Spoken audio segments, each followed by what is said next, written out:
clunk. Hi there, this is Lisa Riedel at mlriedelart.com, and I'm here today. We're going to talk a little bit about labels. I just got done hanging an art show, and what was right next door to the place I hung the art show but our favorite Dick Blick art supply store, which, if you've never been into a Dick Blick and you have a creative side to you, is like going to the grocery store hungry all the time. I managed to get in and out in 5 minutes, which was a big deal for me. After hanging the show, there was a cool little Japanese restaurant next door, and I went in and I got a little sushi and grabbed up a thing of carrot juice.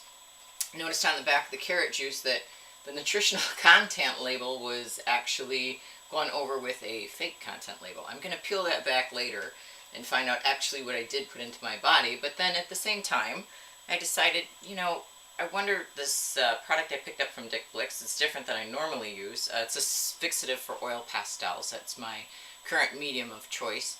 But I love the brand, but the thing that caught my attention was on the label as I was reading through to see how to properly use this. Normally I get it in a pump spray, wet, and I have to smear it with my fingers. Here's the complete aerosol. They had Proposition 65 warning. This product contains chemicals known to the state of California to cause cancer and or birth defects or other reproductive harm.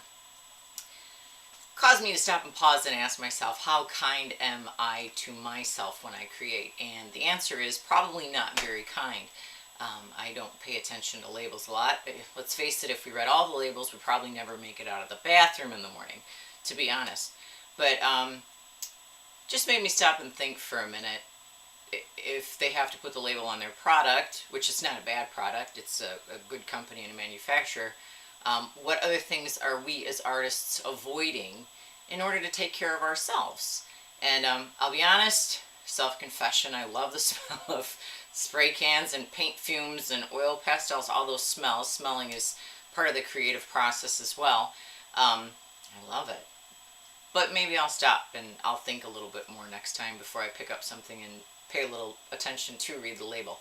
So I guess my question to you and to start this conversation is this.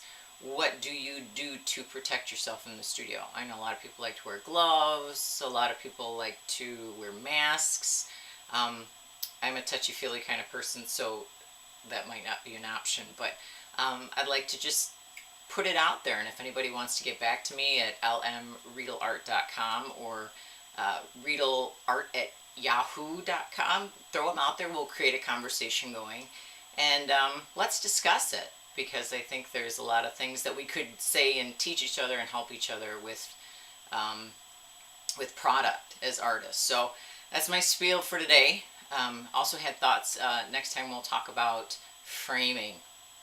And what do you do for framing, in essence, so you don't spend a lot of money on something and somebody just likes your piece without having to purchase the frame.